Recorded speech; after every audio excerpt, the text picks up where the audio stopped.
Hello everyone.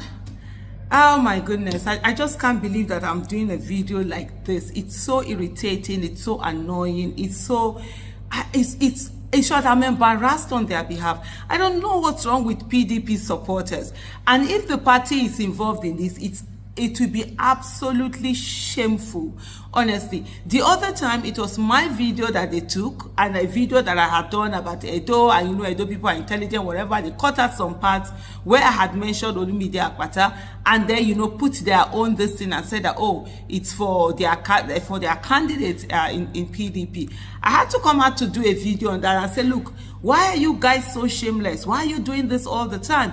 If there's anybody who is supposed to have something on ground, it's actually the PDP. If you are done well, you are the incumbent, you're the party that is currently in power, but there's nothing to show for it. Instead of PDP to campaign on the issue of what they have done, the things that they have done, there is nothing. All they follow about is either they are telling you that it is their turn, it is the turn of Esan, and because that, or they are telling you that, oh, there should only be two parties, APC, PDP, somebody should not vote any other party, and stuff like that. This is just blatant fake news. This letter is fake from the pit of hell. Which one? By the way, for me, the one that even annoys me the most that I'm seeing is the incompetence, the ineptitude, the cluelessness of these people. Just look at this letter. First of all, on the top, if you look at the top part of the letter, it says 20th September 2024. And then the signature, maybe they had forgotten that they are dealing with a lawyer who actually signs and also signs off his listen at the bottom to put the date.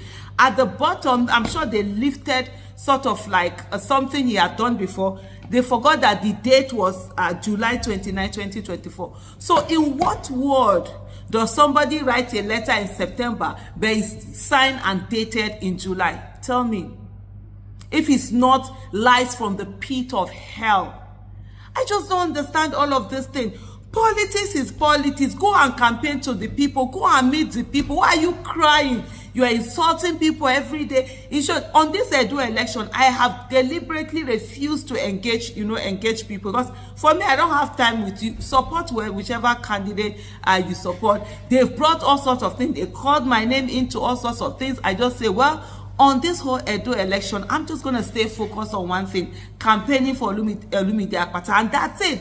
And right now, by the way, I'm not doing a campaign, I'm doing a rebuttal. Yes, a rebuttal, because time for campaign has passed. And so this one now, what is this all about? And I just focus on Olumide Akpata.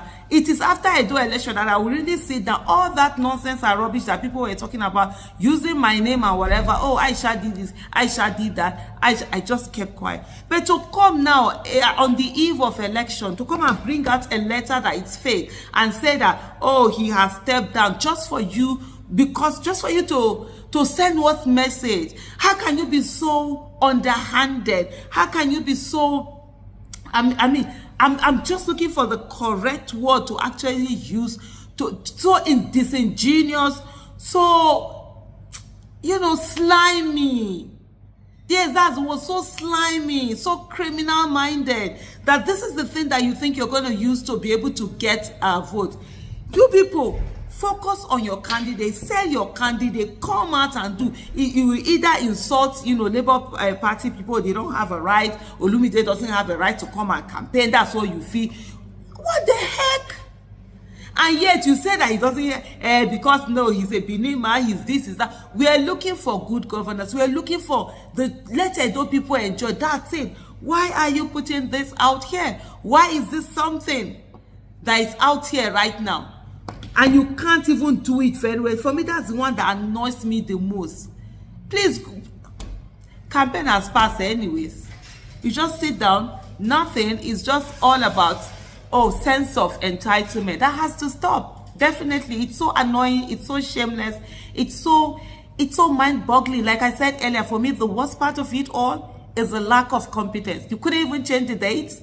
You couldn't even change it. You couldn't even check it very well and be sure of what you're doing. All you're interested in is the fact that, oh, you want to say, oh, Olumide has stepped that. Ta, beg. He's, by the grace of God, he's going to that government house. Whether I like her or not like her. This sense of entitlement, I've told you people before in that PDP.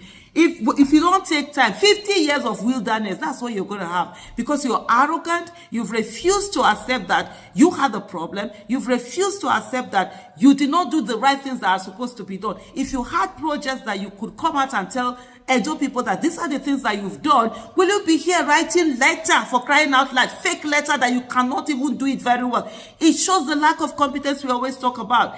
Look at Soludo. When Soludo was campaigning under Abga, what did he use? He used all the achievements of Peter Obi. He came out to say these and these and these and those. But here, Aswa Igodalo, he cannot come out and use the achievements that this person, Obaseki, has done, other than fights, quarrels, and whatever. What are the things out there that he has consistently done? So you sit down there and you guys just assume that you are entitled to people's votes. The arrogance, the disregard for people. Aswa Igodalo, he was supposed to come out to go out, but he never did any of that. He stayed where he were. He didn't feel that people were important enough for him to come out for, and then you go about forging letters, bringing them out and telling the people that, oh, he has stepped down, that Olumide has. Please, that's fake news. By the way, go on. This is not campaigning. This is refuting lies from the pit of hell that has just come out from the supporters of PDP. And like I said earlier, if PDP itself is involved in this will be shameless, this will be tacky, this will be lack of competence. Just focus on what you're doing. Go and do what you need to do. Tomorrow is election day. There's no longer time for campaign. I'm sure that was why they deliberately waited until the time had got there for them to bring out this letter and say that, oh, Olumide has stepped down. He hasn't stepped down. He's still in the race. Go do the needful and do not focus on whatever it is anybody is saying. At the end of the day, you are the one that matter. The people are the one that matter, and that's the way it's going to be. And we must get to a place where from now on, whatever it is that we do, we must ensure that anyone that comes in, if they don't do the right thing, they're going to be dealt with the people, and not this shenanigans where some people sit down, they think they have a right for them to be the ones to speak, they feel they have the right for them to be the one to govern, they feel they have the right for them to be the ones to run for office. That has to stop. The only people who have the right to decide what needs to be decided are the people, and the people will do this. So please forget all of these things that you see. This letter is fake. Like I said earlier on, it's like fake. It lies from the pit of hell. Do not listen to it. Do not focus on it. Just go tomorrow, be law abiding, do the things that you need to do. And for INEC, I'm going to do a special message for you people. Don't be unfortunate. You see that unfortunate, don't be unfortunate. And then for the police and soldiers, that they use you all the time. You people allow yourself to be used pimple. Then at the end of the day, when you are suffering, you'll be crying alone. Nobody is listening to you. Better focus and protect people and allow them to vote the way they need to vote. Thank you so much for watching. Bye.